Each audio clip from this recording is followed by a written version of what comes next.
Yes, December's gone and there was quite a lot of crackers around. I'm not talking about these sort of crackers, I'm talking about film and TV.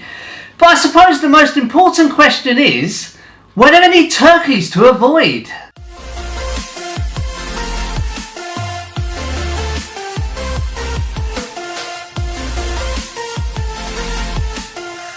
Hello and welcome to another video. Today's video is Film and TV Monthly Roundup for December. The idea of this is for me to talk about exactly what we watched in the month of December. You never know, this January you might be stuck for something to watch. Come across this video and think, I must check that out sometime. That is the general idea for making this video. Please do feel free to get involved in those comments down below. Is there anything you guys have watched this December or recently that you can recommend to me and everybody else? Please do put them down below. I know a lot of people do read those comments and it'd be great to help everybody out. So do get involved and put them down below. Okay, I do have my iPad in front of me because it's impossible for me to remember exactly what I watched in December. So I will be looking down occasionally.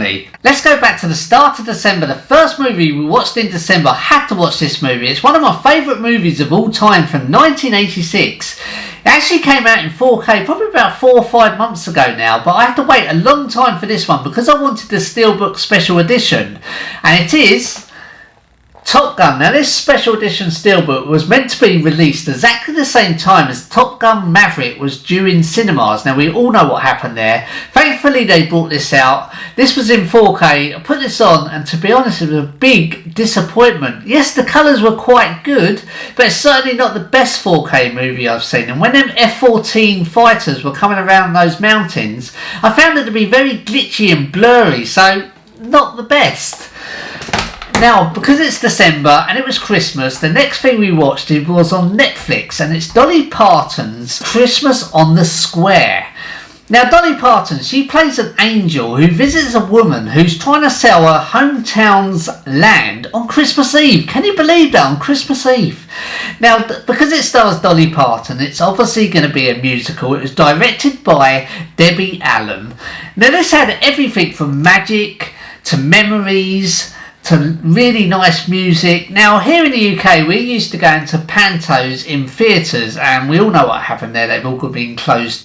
So I wanted to put this on to try and get that panto feeling, and the scenery you could just tell was sets. The story wasn't great but it got better as it went on. Probably one to watch next year nearer Christmas, but it was just okay. Okay, the next thing we watched was the 30th anniversary. Now this is a much better 4K and it is Total Recall. And this is about the third time I've seen this movie, but the first time in 4K. The 4K picture was very good, the colours were really good, especially the reds on the planet of Mars. The next thing we watched, a street cat named Bob. Now this stars Luke Treadaway, who plays a homeless guy who does some busking as well, but he's at an all-time low. But he turns his life around when he meets this stray ginger cat, and he calls it Bob.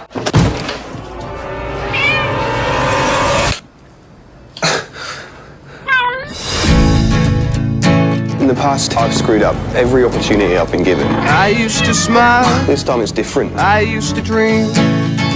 I had high hopes about. He's got a name. It's Bob. You're keeping him, aren't you? I fell in the river. So what number life are you on? Apparently I'm on my 9th. But I keep my head up.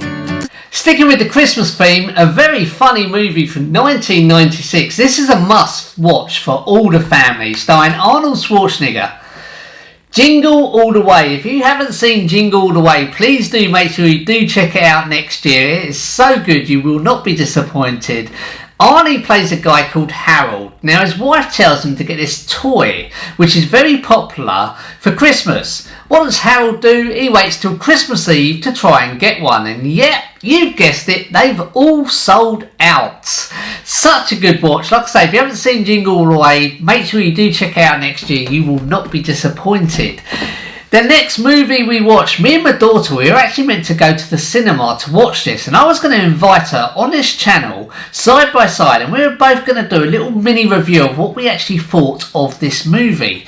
I actually got quite annoyed actually, because when all the cinemas got closed, it wasn't too long before it was released in the States on streaming services, but here in the UK there was no sign of it anywhere, and it is Scoob from 2020. Now, I love ScoobyDoo. This tells the story of how Scooby first met Shaggy and how the whole Mystery Incorporated gang got together. Now, to be honest, it was a big disappointment. It seemed to concentrate more on superheroes rather than mystery gangs solving crimes and being chased by ghosts. Big disappointment for me. Next movie I watched, I went over to Disney Plus. It was only 45 minutes long, and I watched the Star Wars Holiday Special. This is a must watch for all Star Wars fans. Now, this tells the story of Rey. Now, she comes across this key which has the power to access any key point in the Star Wars universe. There are a few jokes in there as well aimed at the older generation for Star Wars fans as well. What are you doing? Follow me. But you're right there. That's not me. Sure looks like you. Helmet, chest buttons, heavy breathing. We are invading the rebel base. Forget the base. Stop the girl. You dare contradict me? I'm in charge here. No, I'm in charge. And that's the Star Wars Holiday Special on Disney Plus. The next movie we watched was MadMan from 1981. It's about a group at summer camp that's sitting around a campfire telling scary stories. Now, one of the counsellors, called Max, he comes up with this story about a farmer who murders his family, and locals find out about it and they get hold of the farmer and now hang him from a tree. The following morning, the farmer is gone. Could it be true? It was an okay watch. It was probably really good back in 1981. I've got to tell you, there's a particular love scene that I've got to show you. It's got to be the cheesiest love scene I've ever seen. Take a look. Lord, get a grip on us too. Don't need words to know. Don't need words to know how I feel about you. Don't need words. Magician does his magic, thrills you with a slick trick. You never know. And that's Arrow's release of MadMan from 1981. Moving on to Christmas Eve. A Christmas Gift from Bob. This was a good movie to settle down with the family on Christmas Eve. It told a very good story. I just didn't think it was as good as A Street Cat Named Bob. But yeah, still a very good watch. After Christmas, the first movie we watched was a movie from 2020. This was really good. And it's Peninsula. This is the third movie in the Train to Busan trilogy. Now, I wasn't expecting too much going into this, but it did actually tell a really good story, and it's very good. My only criticism is when the cars were knocking down the zombies, it seemed to be unrealistic and speeded up. And that is Peninsula. But yeah, a really good surprise, and I would definitely recommend this movie. Next is one of the very few movies that actually did make it to the cinemas. It's a road rage movie starring Russell Crowe, and it is called Unhinged. Now, Russell Crowe, he plays a very unstable man who has a confrontation with a woman who beeps him, or toots him if you like, at a set of traffic lights. All I can say is please do try and stay patient in your cars. Do not toot someone or beep them, because you just do not know who you're beeping or tooting. Honestly, Russell Crowe did such a good job of playing this guy. I was even scared.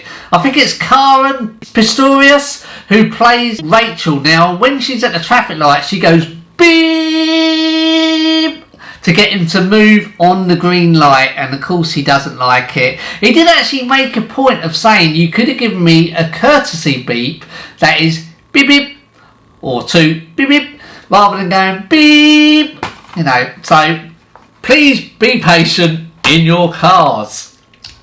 The next movie we watched, I do not know how this escaped my radar back when I was a teenager. This is an Arrow label release and it's a movie from 1985. Weird Science. It's about two nerdy boys who don't really fit in and they design their ideal woman, there's not much to say on the back, their ideal woman on a computer. And she actually comes to life. Such a great movie. I loved it. I'm definitely going to watch this another 2 or 3 times. And that is Weird Science. After Weird Science, I watched a movie on my own. I did actually watch this in the cinemas. Really good movie. And it's The Faculty. It's a story about a group of kids that make a chilling discovery about their teachers at their high school. Did watch it with the wife at the cinema. Didn't really like the ending. It got a bit silly, but a very good watch. Next is a movie that I got given quite a while ago, but I've only just got around to watching. I was actually pleasantly surprised about how entertaining it actually was. A movie from 2015, Blood-Sucking Bosses. Very entertaining. Yes, it wasn't the best movie around, but still worth the watch. New Year's Eve, we watched this movie here from 2020 starring Gerard Butler, Greenland. It was directed by Rick Roman. To be honest, I don't understand how this isn't a 2020 blockbuster movie. More of the same.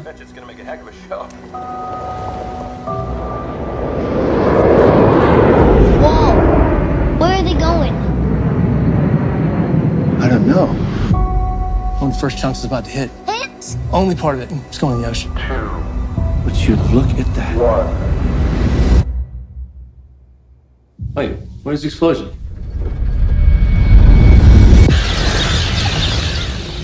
It was really good. It told a very good story. It had a great ending. Yes, it is a disaster movie. It's about a comet heading towards Earth, but it was right up there with Armageddon and Deep Impact. There are rumours that this is going to come to Amazon Prime in February. So if it does, keep your eyes open for this one.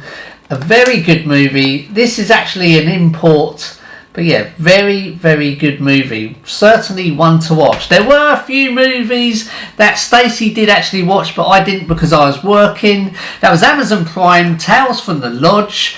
She also went on to Netflix and watched Life of the Party.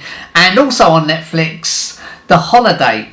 All of them were really good watches, she said. Grease was on in the background, I remember. Everyone's seen Grease, they know what that is. A classic film. I did watch parts of Grease.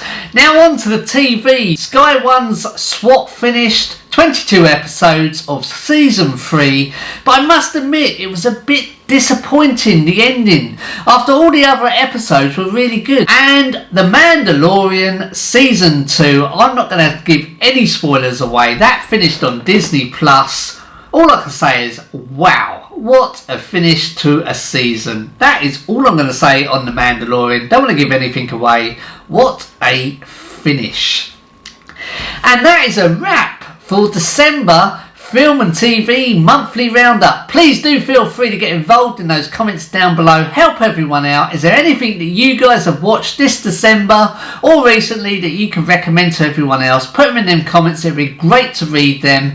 Or have you watched anything that I've watched and what did you actually think of it yourselves? If you could put them in there, that would be absolutely fantastic. You've been watching Carl on the channel Carly the 09. I will see you guys in the next video. Take care guys. See you soon. Bye bye.